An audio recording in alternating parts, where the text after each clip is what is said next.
Good evening, everyone. I'm Professor Tina Brodie, Pro-Vice-Chancellor of Indigenous Education at Adelaide University. As a proud Aboriginal woman with connections to Yarrawonga and Yandrawonda here in South Australia, I'm absolutely thrilled to be your MC for this significant milestone, the 19th Annual Lowitja O'Donoghue Oration. First off, a huge thank you to Rob Edwards for gracing us with his beautiful music tonight. We will have the pleasure of hearing from Rob again later this evening. We've got a little bit of housekeeping to get through, so in the unlikely event of an evacuation, please make your way to the nearest emergency exit. Our assembly point is the Goodman Crescent lawn, so that's the grassy area just back out where you came in, next to the building toward King William Road. The toilets are located on either side of the front foyer. Accessible toilets are available in the Napier or Liggett buildings. If you require assistance, our staff at the eastern side of the hall will be happy to guide you, so east is this way for anyone who's not sure. Please note that tonight's event is being recorded. We welcome those joining us via the online live stream. Please ensure your phones are turned off or switched to silent, and if you would like to reflect on tonight's oration, please use the hashtag LODO26. Adelaide University is pleased to be the official host of this year's event. We also thank Adelaide University for once again providing the stunning Elder Hall as our venue here on Kaurna country. We have many distinguished guests here with us tonight, so please join me in extending a very warm welcome to our orator, Professor Larissa Behrendt AO, members of Dr. O'Donoghue's family, nieces Deb Edwards and Amy O'Donoghue, and great-nieces Olivia O'Donoghue, Mahalia Levinson and Zena Pinozzo. The Honourable Kaya Ma, MLC, Deputy Premier, Minister for Aboriginal Affairs, Attorney General and Minister for Arts, among other portfolios. Nat Cook, Speaker of the House of Assembly. The Honourable Alice Rolls, MP, Minister for Child Protection and Minister for Domestic, Family and Sexual Violence. Pat Anderson, AO, co-patron of the Lowitja Institute and co-chair the Uluru Statement. Don Dunstan Foundation board members, the Honourable Dr. Jane Lomax-Smith, Lord Mayor of the City of Adelaide and chair of the Don Dunstan Foundation board, the Honourable Reverend Dr. Lynn Arnold, AO, Professor Colin Sterling, Vice-Chancellor of Flinders University, and Matt Clemo. The Don Dunstan Foundation Committee of Management members, Craig Ritchie, Chairperson, Lowitja Institute, Michael Newman, Deputy Chief Executive Officer, Lowitja Institute, and staff of the Lowitja Institute. Jeremy Johncock, Co-Chair of Reconciliation SA, Miss Emma Coker, Co-Chair of Reconciliation SA, board members and staff of Reconciliation SA, Stephen Chang. We're grateful for the collaboration of Adelaide University for hosting this event, Reconciliation SA, the Lowitja Institute and the Lowitja O'Donoghue Foundation. Thank you to the following organisations for their consistent and crucial support: BHP, SA Power Networks, the Government of South Australia, the Attorney General's Department of Aboriginal Affairs and Reconciliation. A special welcome to the school students in attendance tonight. Your attendance is made possible through the generous sponsorship of SA Power Networks. We're particularly delighted to have the immediate family members of Dr. O'Donoghue with us tonight, which includes 3 generations of O'Donoghue women. It is an honour to share this evening with you as we continue to celebrate her extraordinary life. We have some apologies. Peter Malinauskas, Premier of South Australia, Andrew Bills, CEO of SA Power Networks, Pauline Carr, Chancellor of Adelaide University, Paul Stewart, CEO of the Lowitja Institute, John Hood, Chancellor of Flinders University, Professor Nicola Phillips, Vice-Chancellor and President of Adelaide University, and Professor Steve Larkin, Deputy Vice-Chancellor, Indigenous at Adelaide University. Oh, that was a lot to get through. I've made it. So I'd now like to invite Asham Owen to the stage to offer our welcome to country. Ashamilapina Owen is a proud Kaurna, Narungga and Ngarrindjeri woman, co-founder of the Kaurna female-led cultural collective Nunkiwara. Asham has a background in law, policy and child rights and is currently the Director for Aboriginal Leadership with Thriving Families SA, an initiative of Adelaide University, and was recently elected as member for Kamunka Warana Wanganthi, the Central Region Local Voice to Parliament. Please welcome Asham.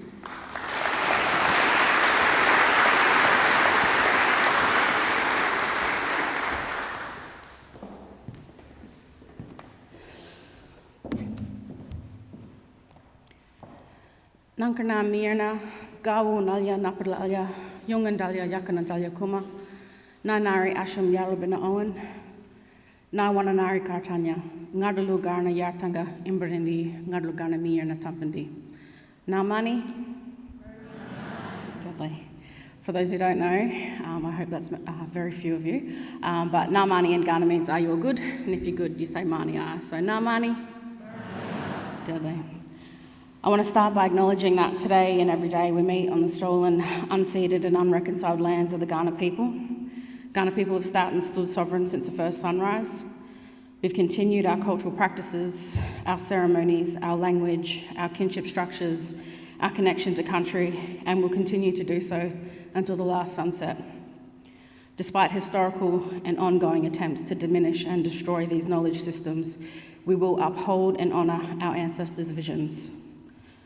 My name is Asham Yalabina Owen. I'm a proud Kaurna, Narungga and Ngarrindjeri woman, firstborn daughter of my family. I'm from a Kaurna collective called Nunkiwara, which in Kaurna means the women's voices, and we came together to elevate and to amplify the voices of women and to magnify the existence of our matriarchy here on Kaurna. I want to acknowledge all my elders, all the Kaurna that were and all the Kaurna that are. I extend that respect to all other Aboriginal and Torres Strait Islander people gathered here on Kaurna from other nations across this wide continent, and to all of you for coming out tonight. Today we have gathered in honour of a remarkable Aboriginal woman and leader, Aunty Lowitja Donahue, a trailblazer and an Aboriginal rights advocate who advanced significant contributions for our communities. I want to acknowledge yesterday's historical moment with the unveiling of Aunty Lowitja's statue on the banks of the Karawirapari, honouring her legacy and taking up space as Black women should, in life and in death. I recognise the significance that today holds as well. As we close out National Reconciliation Week for another year, we remember the landmark decision of Mabo and its impacts. The overturning of Terra Nullius was a pivotal step in the fight for land rights and land justice. Sadly, a fight that continues. Aboriginal and Torres Strait Islander people are connected to country in ways that English words fail to convey. It is integral to our identities. It shapes our worldviews, our relationships and our responsibilities. Many of you might be familiar with the Landshaker Spirit Waker, our way of honouring country. For those who are willing and able, I'd like to invite you to stand with me. We're going to clap our hands and stomp our feet and think about the reciprocal relationship that blackfellas have with country. Please don't feel obliged also if you are not able to stand or have mobility issues. As we stomp and clap, I want us to think about the reciprocal relationship that blackfellas have with country, that both parties need to be doing this work, and we have, as blackfellas, done this work for millennia. In the last 200 odd years, we've shared this space together, so that means that we have a collective responsibility to care for, protect and honour country, and to ensure that we pass on custodianship of country to our next generation, our babies today, so they can continue just as our ancestors did before us. So we'll start softly, quietly, and get louder.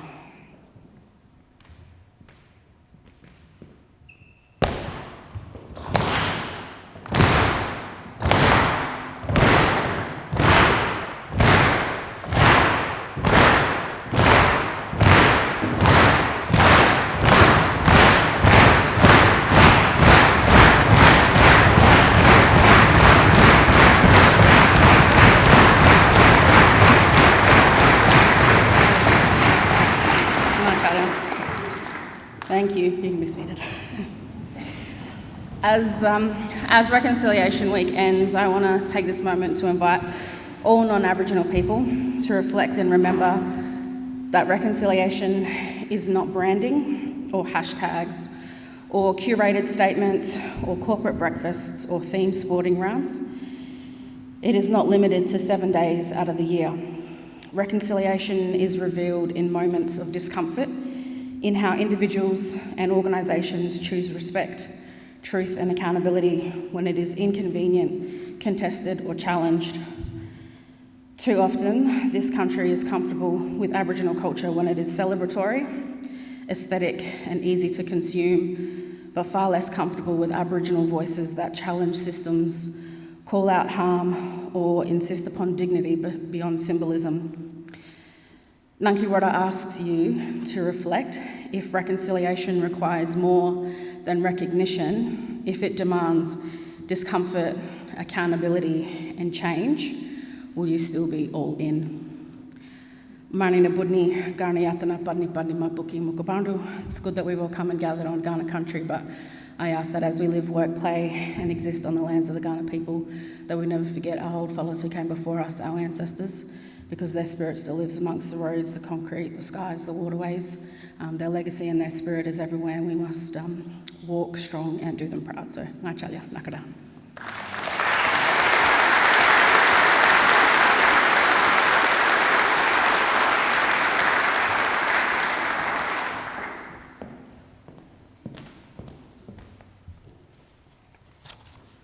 Thank you, Asham.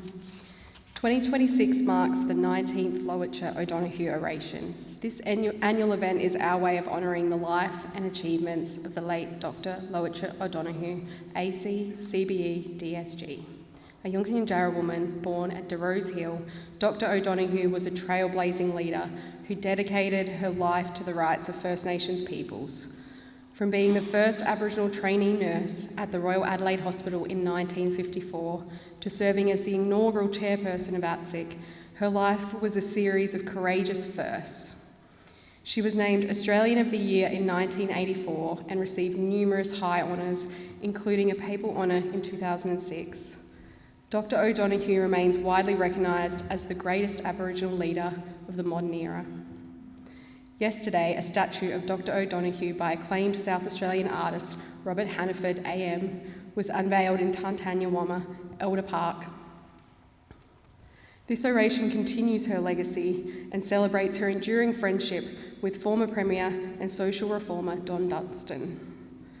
Tonight's event is also a key part of National Reconciliation Week. We thank Reconciliation SA for their brilliant work in organising the week's activities and encourage you to visit their website to see any remaining events. It's now my great privilege to introduce this year's orator, Professor Larissa Behrendt, AO. Professor Behrendt, a Yuliai Gamilaroi woman, is a distinguished professor and the Laureate Fellow at the Jumbunna Institute at the University of Technology in Sydney. As well as being a widely published scholar, she is an award-winning author, filmmaker and broadcaster. Professor Behrendt's leadership extends across the arts and heritage sectors. She is the Chair of the National Library of Australia, Chair of Writing Australia and Board Member of Creative Australia. Her work spans from publishing essential textbooks on Indigenous legal issues to hosting Speaking Out on ABC Radio.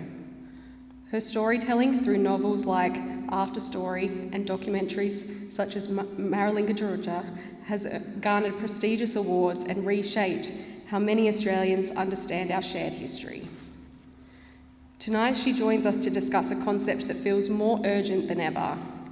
Drawing inspiration from Dr. O'Donoghue's insistence that justice is not about guilt, she will explore a model of leadership grounded in collective responsibility and cultural authority. Please join me in welcoming Professor Larissa Behrendt, AO, to deliver the 2026 Lowitja O'Donoghue Oration, Strength with Grace, Bringing the Nation Together.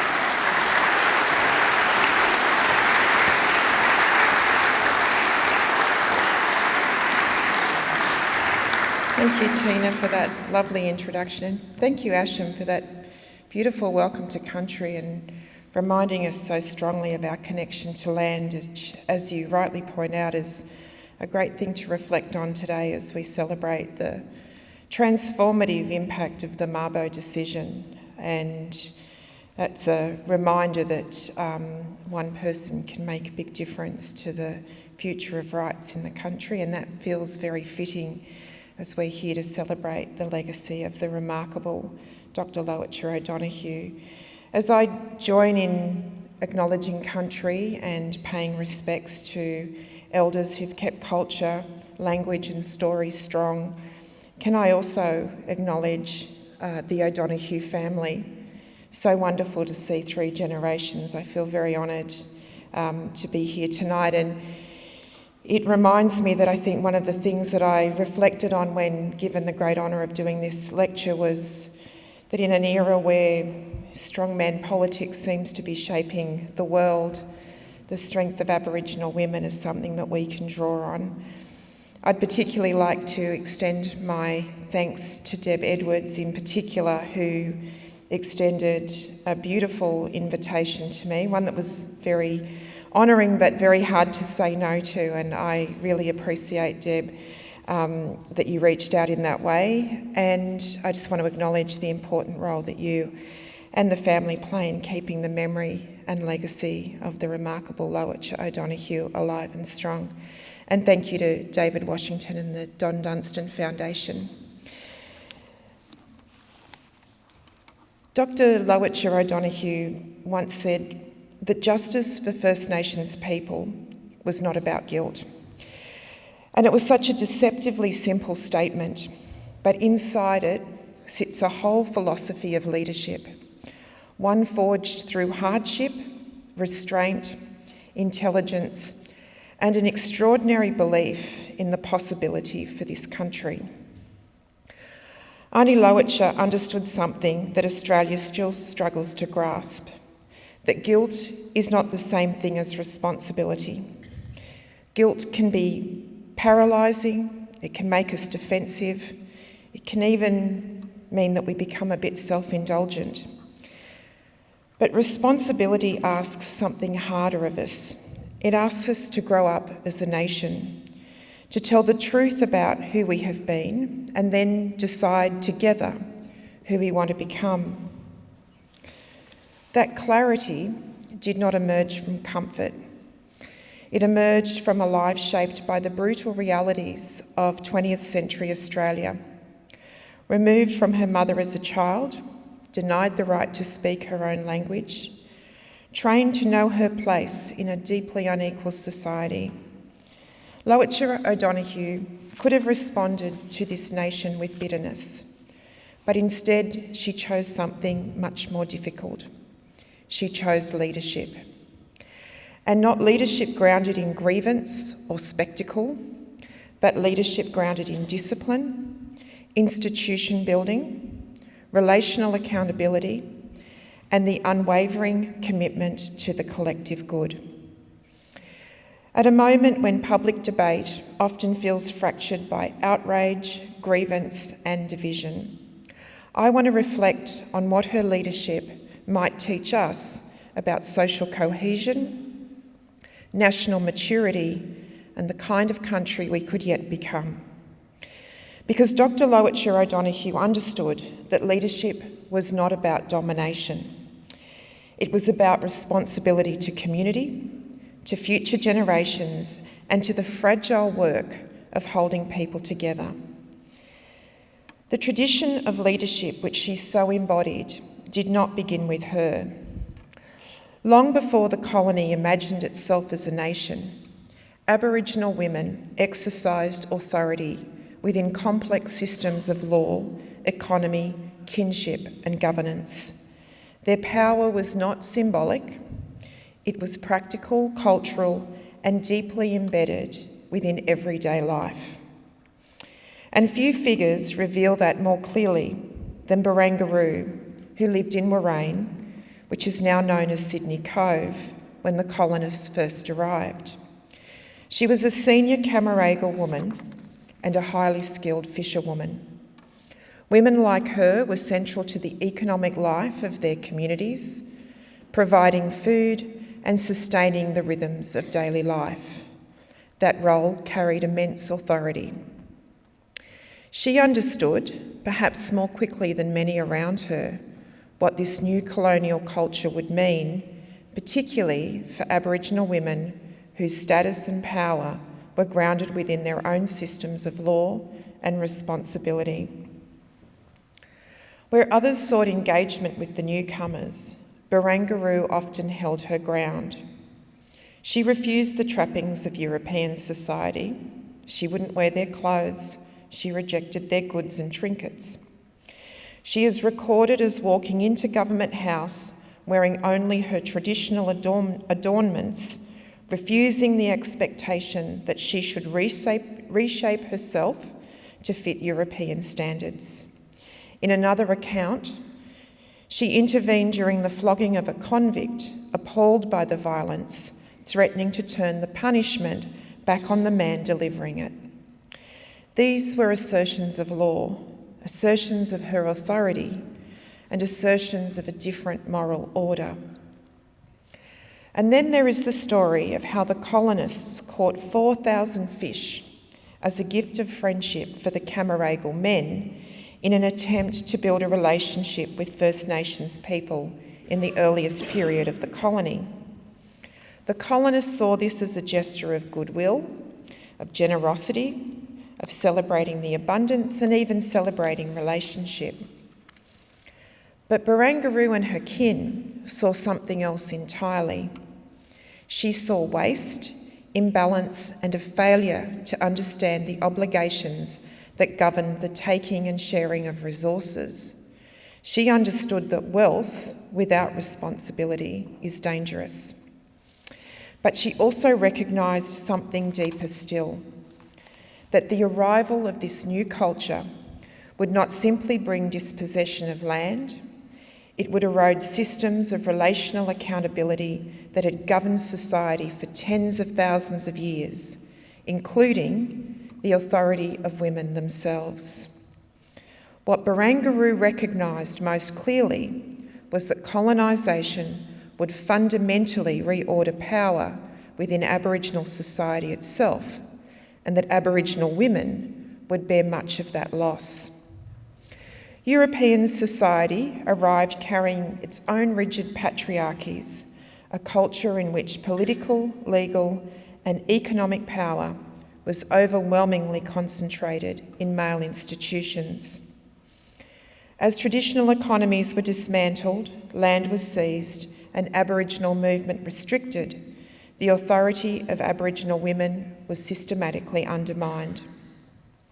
The cultural, spiritual and economic power they had exercised within their own societies was diminished by a colonial order that neither recognised nor respected it. And perhaps this is part of what Barangaroo understood so early, that this was not simply the arrival of new people onto country, it was the arrival of an entirely different social order, one that not only threatened land and law, but the balance of authority within Aboriginal life itself, especially for Aboriginal women. That insight feels startlingly contemporary, because so much of what we now describe as social fragmentation, disconnection from community, extractive economics, environmental destruction, adversarial politics, emerges from the same failure to understand that freedom without responsibility eventually corrodes the social fabric itself. In many Aboriginal societies, women exercise significant economic power through gathering, fishing, food preparation, and the management of resources. Women provided the majority of food that sustained daily life. This labour required sophisticated ecological knowledges, an understanding of the seasons, the waterways, the plant cycles, of animal behaviour, and systems of sustainable harvesting developed over millennia. Women's work was not domestic in the limited European sense. It was economic power embedded within systems of reciprocity, obligation, and collective care. So as colonisation spread, those systems were systematically dismantled. Access to land and waterways were restricted. Traditional movement disrupted. Missions and reserves imposed European gender norms that diminished women's authority and repositioned Aboriginal people within highly controlled colonial economies. The skills, knowledge and labour that had once made Aboriginal women central to community survival were devalued or rendered impossible within this new order. But the erosion was not only economic, it was cultural and spiritual as well. Aboriginal societies had long recognised distinct but equally important spheres of responsibility through women's business and men's business, systems that carried law, ceremony, governance and intergenerational knowledge. Women were the custodians of cultural authority and social cohesion. Colonisation disrupted those structures by imposing patriarchal institutions that didn't recognise the authority Aboriginal women had within their own societies. And that's what Barangaroo understood so early and so clearly. Colonisation would not only take land, it would reorder those relationships, it would redistribute power, and it would destabilise social structures that had governed Aboriginal life for countless generations. As Aboriginal people were pushed to the margins of the new colonial economy, Aboriginal women were forced to find ways to survive within those systems that had little respect for either their labour or authority. Many became domestic workers in white households and institutions, cleaning, cooking, washing and caring for other people's children, while often separated from their own families and communities. The work was frequently poorly paid, paid only in rations, or not paid at all. Across Australia, Aboriginal workers, particularly women working in domestic service, were subjected to systems of wage control and withholding that would later become known as stolen wages. Women who had once exercised economic authority within their own societies were repositioned at the very bottom of the colonial labour hierarchy. And yet, even within those constraints, Aboriginal women continued to reshape the possibilities available to the generations that would follow. And this is part of what makes Lowitja O'Donoghue such a transformative figure. Her revolution did not begin at the podium of ATSIC or at the negotiating table of native title. It began much earlier and more quietly in a hospital ward.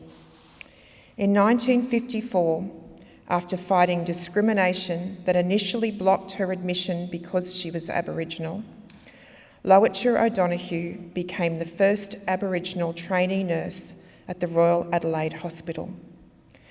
At a time when Aboriginal women were still largely expected to occupy subordinate and invisible roles within Australian society, nursing offered something radical: professional authority, financial independence, education, and public respect. The institution she entered was not welcoming. She trained and worked within environments shaped by everyday racism, exclusion, and deeply entrenched assumptions about Aboriginal inferiority. She had to endure scrutiny that her non-Indigenous colleagues did not. She had to prove herself constantly. The emotional discipline required simply to remain in those spaces, to continue to excel, to carry herself with dignity while confronting prejudice, demanded extraordinary resilience. And yet she persisted. Lowitja's achievement was never about personal ambition. She understood that opening the door mattered as much as walking through it. Later, she reflected that one of her goals was to actually open the door for Aboriginal women to take up the nursing profession. Her story marks the beginning of a profound shift in Aboriginal women reclaiming public authority within the institutions of the Australian state itself, not by surrendering who they were, but by insisting on being present, capable and impossible to ignore. Lowitja O'Donoghue was part of a generation of Aboriginal women who began entering professions and institutions that had long excluded them, quietly transforming the possibilities available to those who followed. Their work was often uncelebrated at the time, but it altered the country. What Aunty Lowitja came to symbolise was not assimilation into the Australian state, but the reassertion of Aboriginal authority within it. She carried into those institutions the values that colonisation had attempted to diminish: relational responsibility, collective obligation, discipline, care for community, and an unwavering sense of accountability to others. She showed that Aboriginal women were not relics of a disappearing culture, nor simply victims of colonial policy, but intellectual leaders, institution builders, and architects of national change. And perhaps this is why her leadership still resonates so powerfully. She demonstrated that strength did not require bitterness, that dignity could survive even within systems designed to diminish it, and that transformation sometimes begins not with grand declarations, but with the quiet, determined act of refusing to accept the limits imposed upon you. By the time Lowitja O'Donoghue became chair of the Aboriginal and Torres Strait Islander Commission, she brought with her decades of experience navigating institutions that had rarely been designed for Aboriginal people, let alone Aboriginal women. But she understood power, how it operated, where decisions were made, when to negotiate and when to hold the line. But she also understood something equally important. Institutions matter because they shape opportunity. They create pathways for the generations that follow. Under her leadership, particularly during the period when Aunty Pat Turner served as her Chief Executive Officer, ATSIC became a place where Aboriginal leadership, and especially the leadership of Aboriginal women, could be cultivated, exercised and normalised within national public life. Together they led with integrity, professionalism and an unwavering commitment to community accountability. At a time when Aboriginal people were still dramatically underrepresented across the public service and senior administration, ATSIC fostered a generation of Aboriginal professionals, policy thinkers and administrators. For many Aboriginal women in particular, it created opportunities for meaningful employment and leadership and influence that had previously been closed to them. In that sense, the work of Lowitja O'Donoghue and Pat Turner was nation building. They were creating not only programs and policies, but a workforce, a leadership culture, and a new expectation that Aboriginal women belonged at the centre of decision-making about their own communities and futures. And in this, Lowitja O'Donoghue also embedded something that also reaches back into the earliest encounters between First Nations people and the colony, the generosity of figures like Patagarang. Patagarang, another Aboriginal woman, is remembered for teaching the Darug language to Lieutenant William Dawes in the first years of the Sydney colony, an act of extraordinary intellectual and cultural generosity at a moment of immense uncertainty and violence. Her willingness to share knowledge has become one of the earliest recorded examples of First Nations women attempting to build understandings across worlds. In her own way, Lowitja carried forward that same tradition of teaching. She understood that leadership was not simply about holding authority oneself, but about opening those pathways, sharing knowledge, mentoring younger generations, and creating institutions strong enough to outlast any individual leader. Even after all that had been taken from her, she remained committed to the difficult work of bringing people into relationship, of educating governments, strengthening communities, and fostering the confidence and the capability of Aboriginal and Torres Strait Islander people, particularly women, to step into leadership themselves. That generosity should never be mistaken for passivity.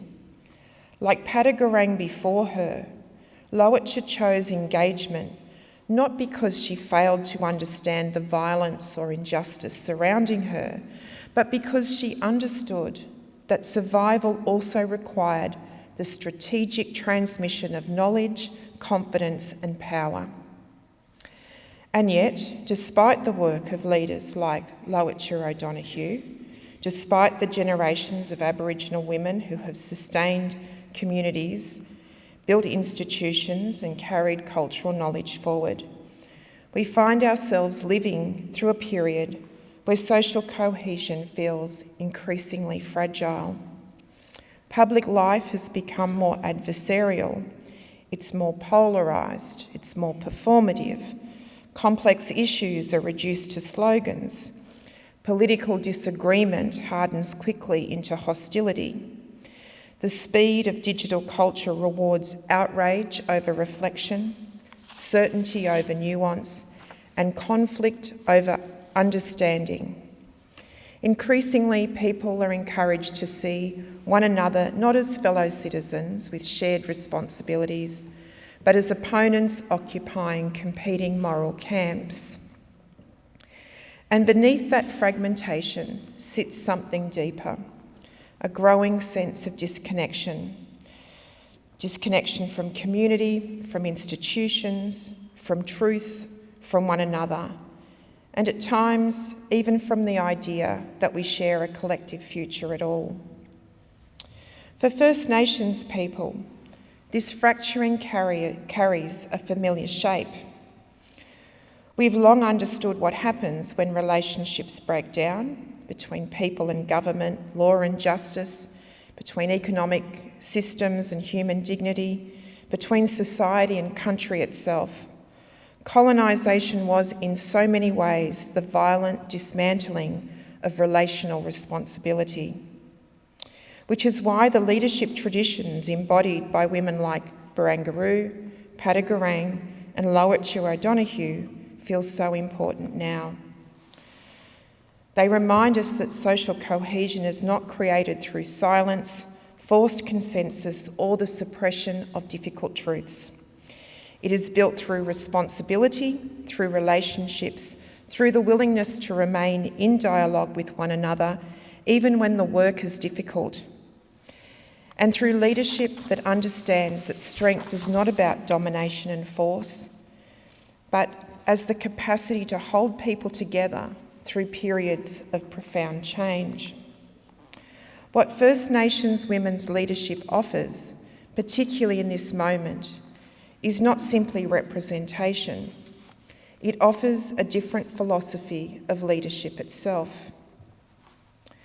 For too long, leadership within Western political culture has been framed through dominance, the accumulation of power, the defeat of opponents, the performance of certainty, the drawing of hard lines between winners and losers, and increasingly, public life rewards conflict.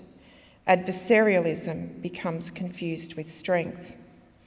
But First Nations women have long practiced another model, a leadership grounded not in transaction but in relationship, a leadership that understands authority as responsibility to community rather than power over others, a leadership that seeks to repair rather than domination, coalition rather than factionalism, continuity rather than spectacle.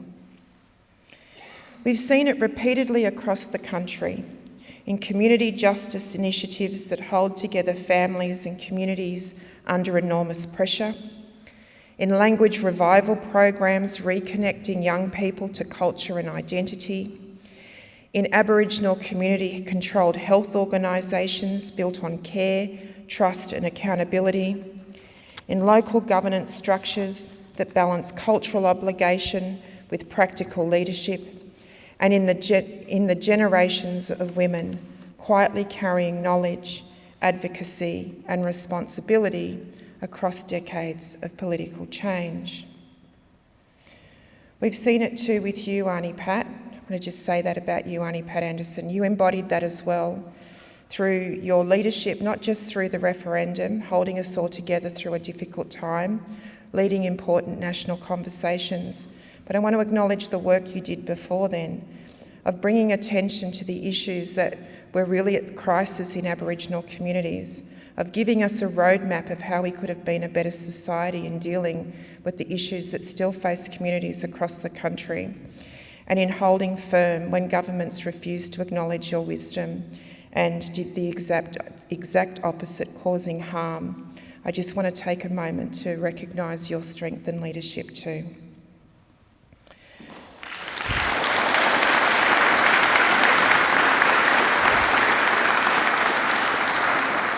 That kind of leadership that Auntie Lowitja and Auntie Pat show recognises that societies survive not through perpetual conflict, but through the maintenance of relationships strong enough to withstand disagreement, trauma and change.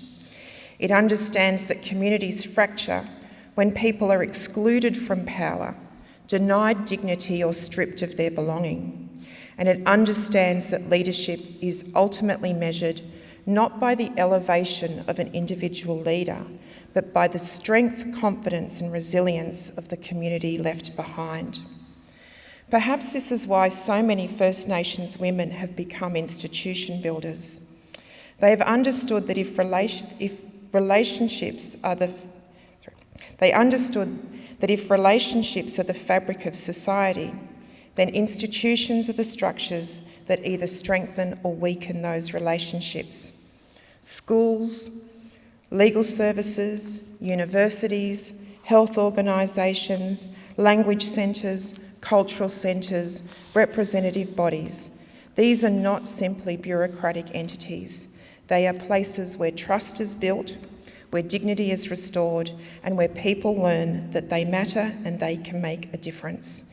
And that feels particularly important now.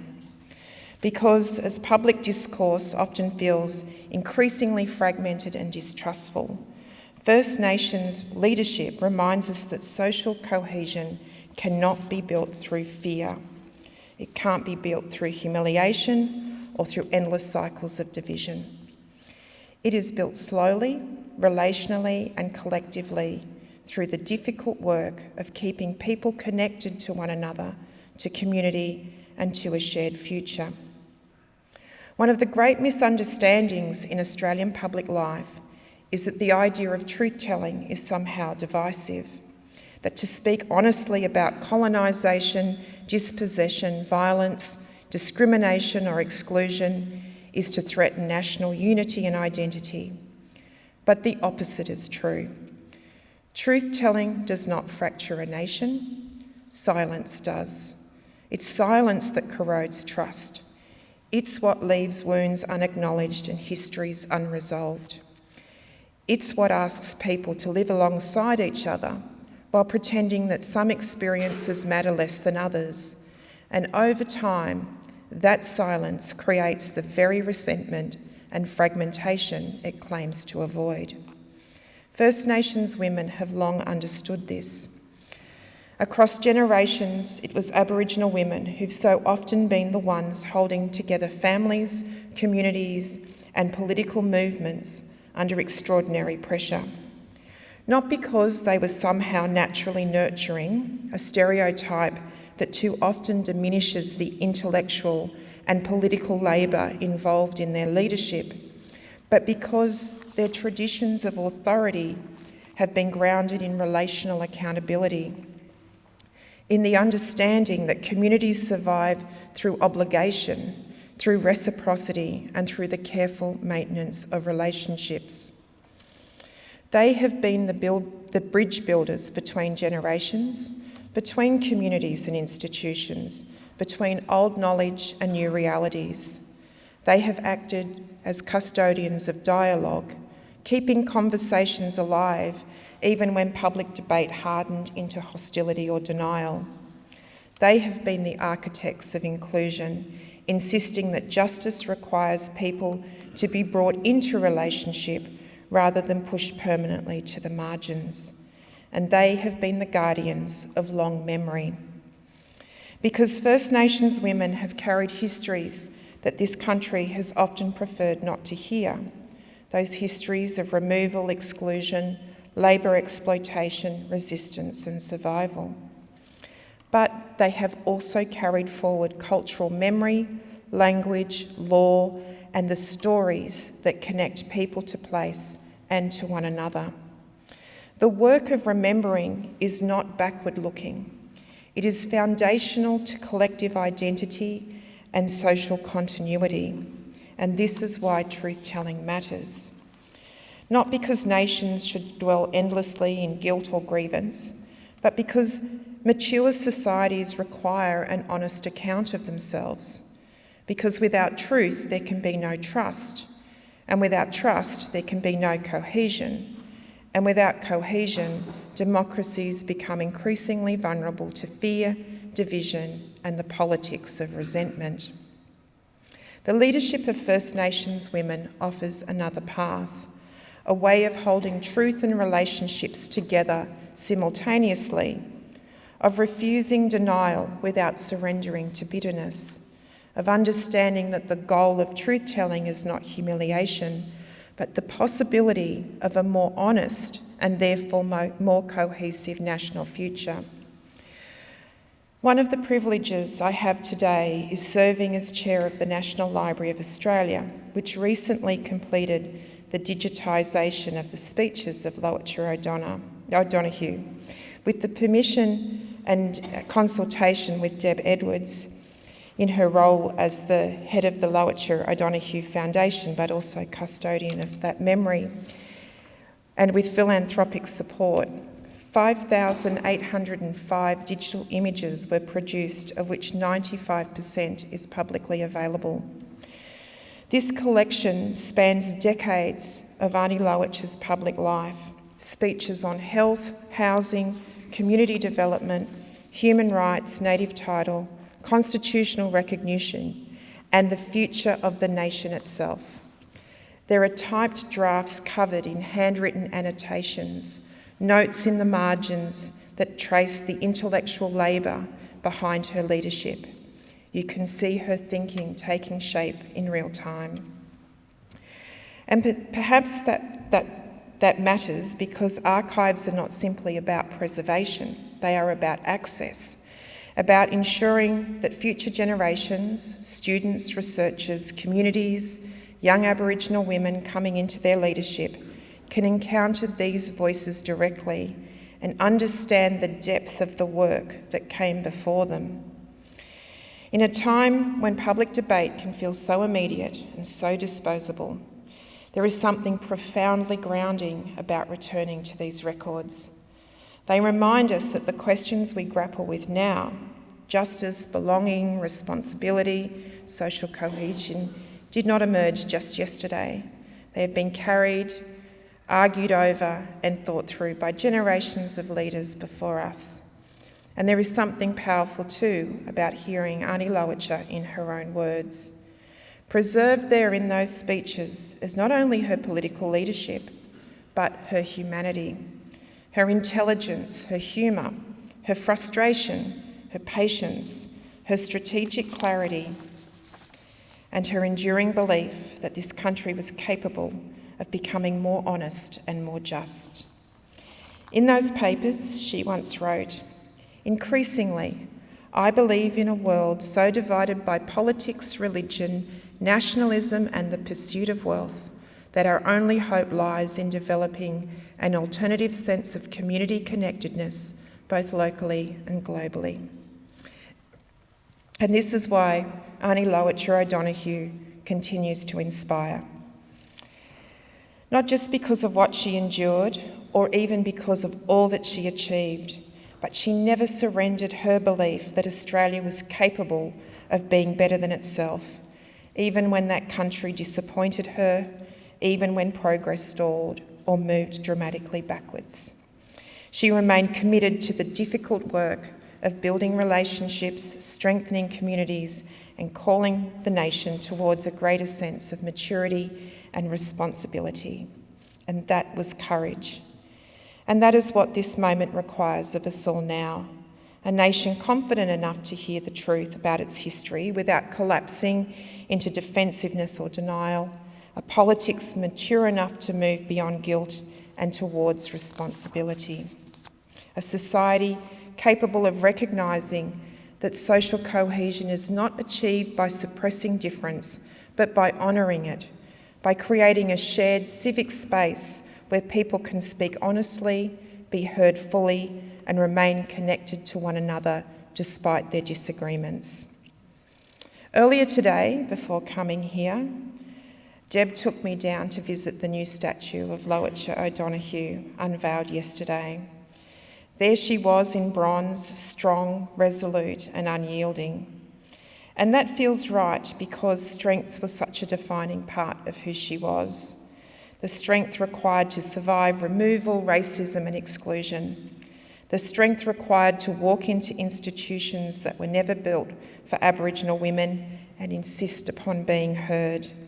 The strength required to lead, negotiate and carry the expectations of so many people for so many years.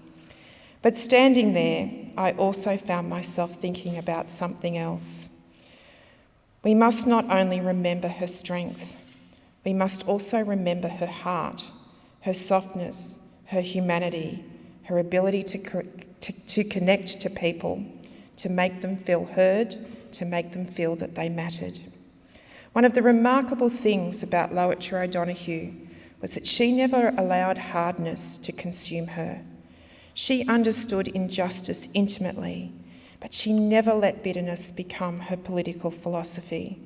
Even while confronting systems that diminished Aboriginal people, she remained committed to dialogue, relationship, and the possibilities of bringing people together. And that is truly a rare kind of leadership. It was a leadership built not on outrage or cruelty disguised as strength, or the constant manufacturing of division for political gain, but it was a leadership capable of holding firmness and compassion together simultaneously, strong enough to tell the truth, strong enough to demand justice, but also strong enough to remain open to connection, to generosity and to hope. Increasingly, I believe, as Aunty Lowitja O'Donoghue did and showed us, that in a world so divided by politics, religion, nationalism and the pursuit of wealth, our only hope relies in developing a deeper sense of community connectedness, locally, nationally and even globally. And that connectedness cannot be built through fear. It cannot be built through exclusion. It cannot be built through silence. It has to be built through relationship, through accountability to each other, through telling the truth, through the recognition that we are all diminished when any part of our community is pushed to the margins. First Nations women have understood this. They've carried communities through fracture and upheaval while continuing always to insist upon dignity, dialogue and collective responsibility. Their leadership reminds us that strength is not the absence of compassion and that truth is not the enemy of unity. The future cohesion of this country may depend on our capacity to finally understand that the two belong together. And that is an enduring lesson from Aunty Lowitja O'Donoghue. Leadership is not about domination, it is about how we hold people together, not through bitterness, but through courage, grace, and an unwavering belief in the possibility of a better future. Thank you.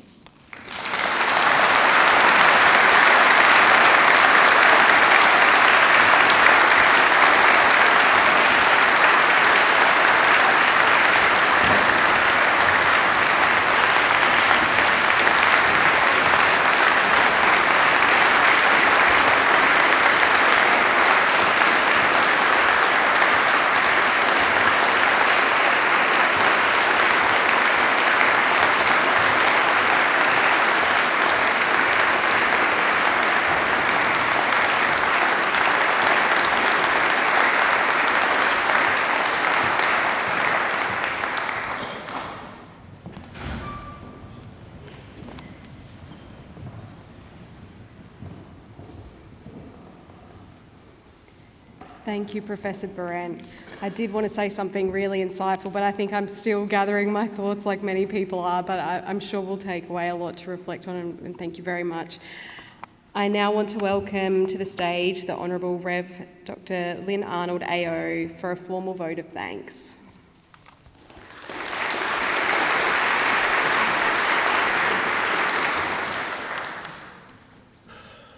Lowitja bendi gana miuna yura matanya wamatara nyako. Gana mi anako yotako takaringa tawila, panakatapa puruna balcha yalchakuma nadlu panadlu wadu terlatino mankoriadlu. Manu nambudni yancha imborendi gani yatanga bilyanina yatanga, which I hope has said. We acknowledge the Kaurna people and their spiritual relationship with the land as traditional custodians of the Adelaide region. We acknowledge their living culture, heritage and beliefs. May we walk together in harmony in a spirit of reconciliation. Thank you, Professor Tina, for inviting me to give these vote of thanks to members of the O'Donoghue family, dear friends, to Larissa, our fabulous orator tonight, and to all of you. It is a great pleasure indeed to be here. Professor Larissa Behrendt, AO, your topic was Strength with Grace, Bringing the Nation Together. How Lowitja is that? She had that strength with grace and she brought us all together.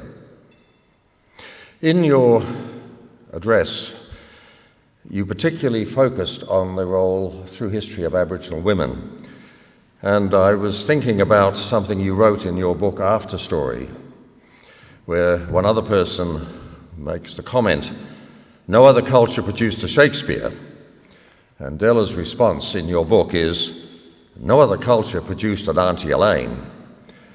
Well, it reminded me that no other culture produced a Lowitja, a Pan Anderson, a Barangaroo, or a Patagarang. And what you did tonight was to give us the power that what we have through the history that has been kept somehow, but so easily was about to be lost, you've reminded us of those issues, the strength of Aboriginal women, not just in modern times, colonial times, but indeed throughout the history. And you spoke about the fact that one of the issues that they had to overcome was in fact the loss of the power of women, of Aboriginal women, through the colonial world and indeed the modern world. You dealt with the fact that there were issues there in how they managed to bring together societies and make those societies work and had a sense of social cohesion. And you then identified the fact that indeed that is the very challenge that we have today. You talked about the fact that we live in a world where adversarialism becomes confused with strength. And I was taken with the fact that you make some comments about the great misunderstanding is that truth-telling is somehow divisive, and that in fact it is silence that is divisive. You had in one of your book, in Legacy I think it was, the only redemption we have is when we understand the way we have affected other people's lives. And tonight you reminded us not only of the importance of that, you reminded us how that was the very essence of Lowitja's work and legacy, to use the title of your book, that she leaves with us. The possibility of bringing people together. And in doing that, to have the truth of understanding the impact that we have had on each other's lives. And again, coming back to your book, Legacy, the only redemption we have is when we understand the way we have affected other people's lives. And in that context, we can then face the facts, and then we have an opportunity of moving forward. Ashram Owen, in your very moving Welcome to Country, you made the statement that reconciliation is remembered in moments of discomfort. And you have helped, Professor Larissa Behrendt, in your speech, make us understand that moments of discomfort are moments of possibility. And moments of discomfort, the possibility that can come from them, can bring us a true reconciliation, can bring us indeed that very strength with grace of bringing the nation together. Ladies and gentlemen, would you please join with me in thanking Professor Larissa Behrendt, AO, for her wonderful oration tonight.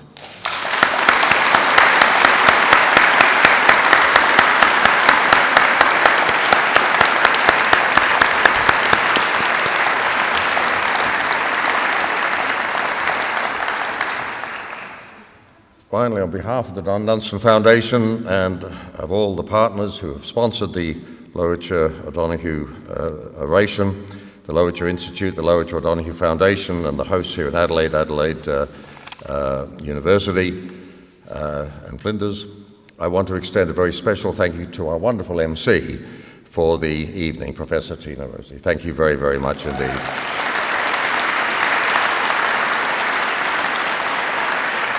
Tina, your grace, warmth and expert guidance have ensured that tonight's oration flowed seamlessly and beautifully, and your passion for the themes discussed tonight truly shone through, and we are incredibly grateful for your incredible, valuable contribution.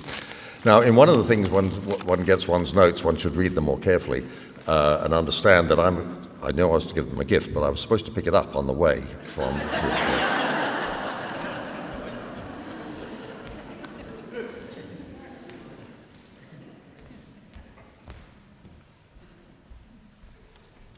Having now done so, I now present gifts to our orator and to our MC.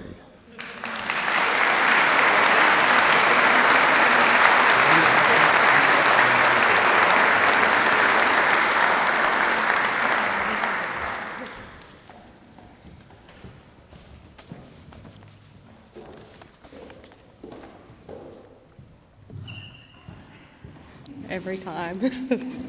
Much smaller. And now, everyone, we come to what is a traditional and deeply important part of these orations, the singing of the freedom songs. This tradition was started by Dr. O'Donoghue herself. To lead us in this special presentation, we are incredibly privileged to welcome back to the stage the immensely talented Rob Edwards.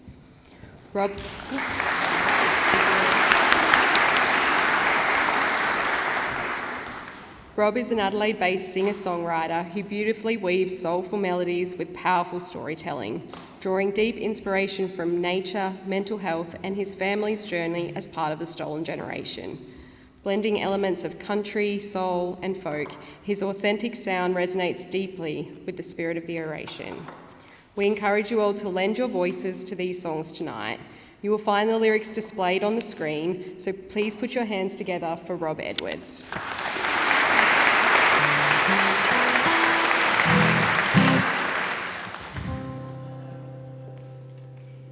It's the end of the night.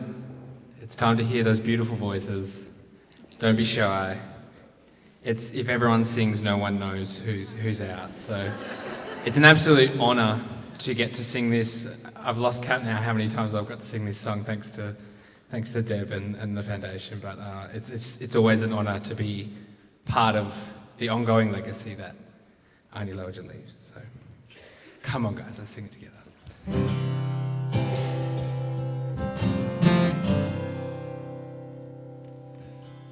We shall overcome. We shall overcome.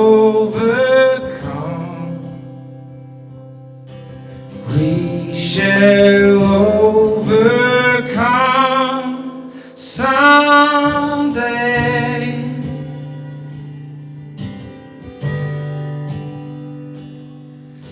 And deep in my heart,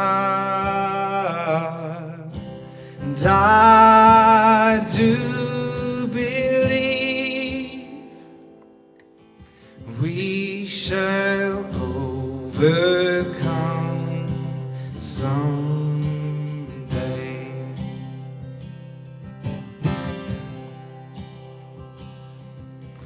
we'll walk hand in hand, and we'll walk hand in hand,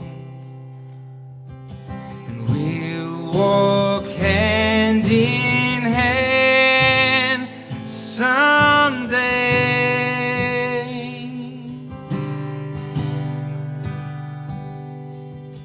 And deep in my heart,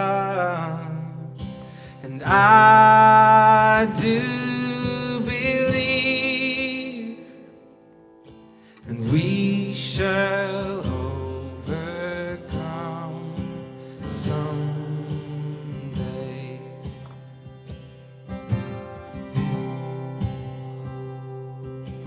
We shall live in peace.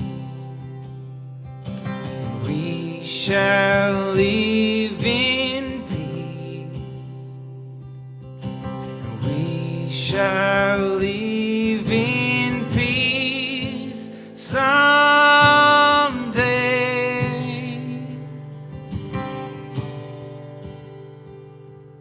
Oh, deep in my heart, and I do believe we shall overcome someday.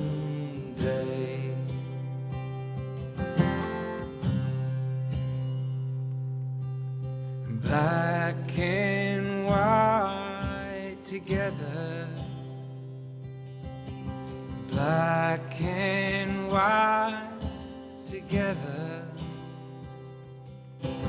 black and white together someday.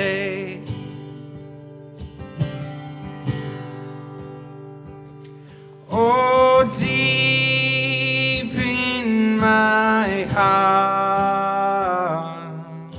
and I do believe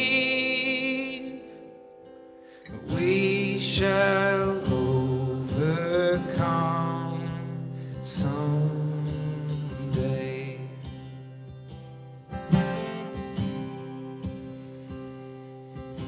The truth shall make us free.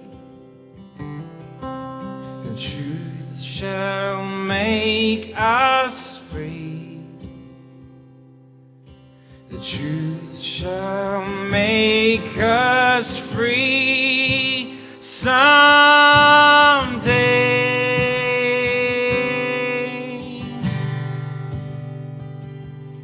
Oh, deep in my heart,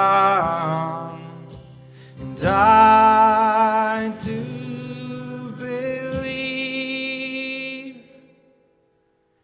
we shall overcome.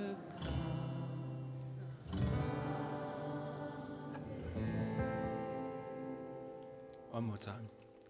'Cause we shall overcome someday.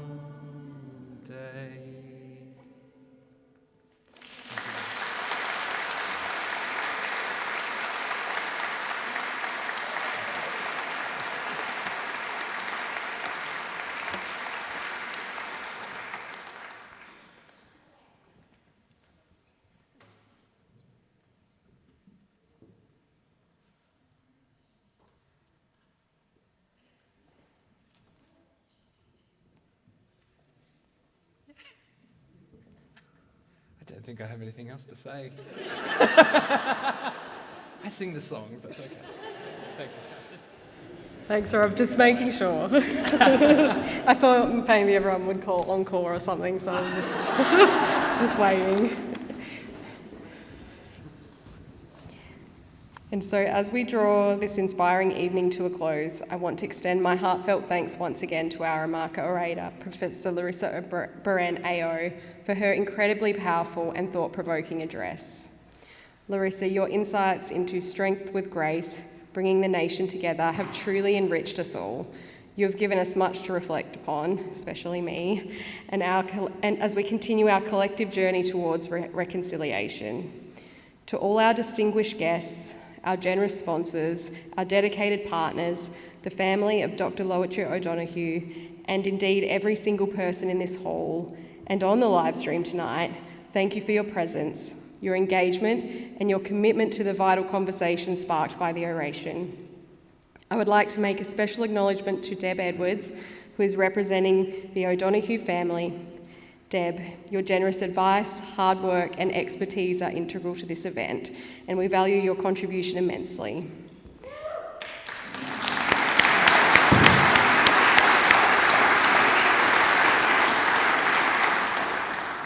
Our presenting partners, the Lowitja Institute, the Lowitja O'Donoghue Foundation and Reconciliation SA, our sponsors, BHP, SA Power Networks, and the Government of South Australia, the Attorney-General's Department of Aboriginal Affairs and Reconciliation, the Don Dunstan Foundation board members and the Committee of Management, the Foundation team, David Washington, the Executive Director, and Nadi Zanos Jardine, the Engagement and Events Manager.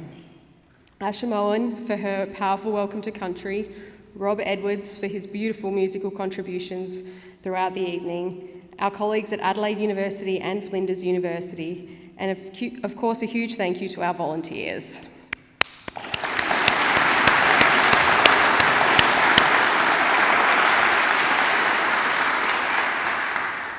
The spirit of Dr. Lowitja O'Donoghue lives vibrantly in this room tonight.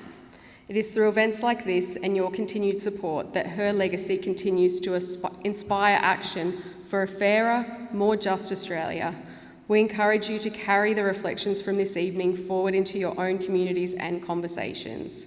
If you would like to learn more about the Don Dunstan Foundation or sign up as a volunteer, please visit the Foundation's website or their social media pages. Finally, we are grateful to each and every one of you for your support. Many of you have joined us every year for nearly 2 decades. Thank you all for coming, and please have a safe journey home.